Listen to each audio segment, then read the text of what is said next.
জামাতের আমির সাহেবের উপরে একজন মহিলা ঝেপে পড়ছে, তিনি তাকেও জড়িয়ে নিয়েছেন।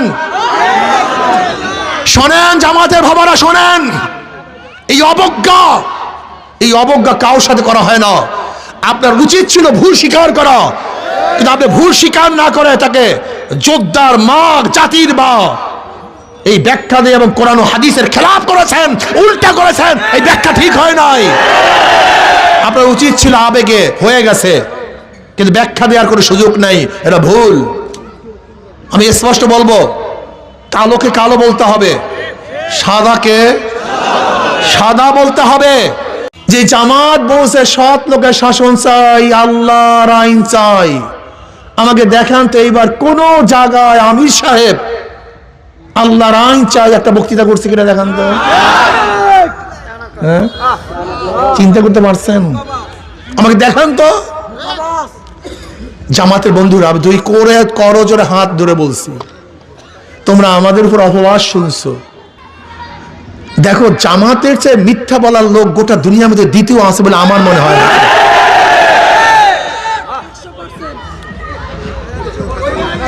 বলতে পার কেন? আচ্ছা বলো তো, যখন আমরা জোটে ছিলাম, নির্বাচনের জোটে ছিলাম, এখনো সিট ভাগ হয়।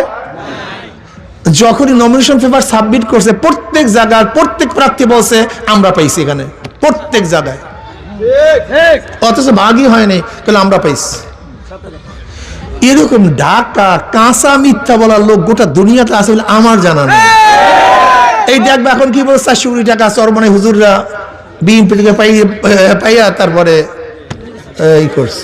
তার মানে আমরা যখন 400 কোটি টাকা লেনদেন করছি, তাদের একজন লোক ছিল, কি কথা কয় না, বা চেকটা সে দেখছে।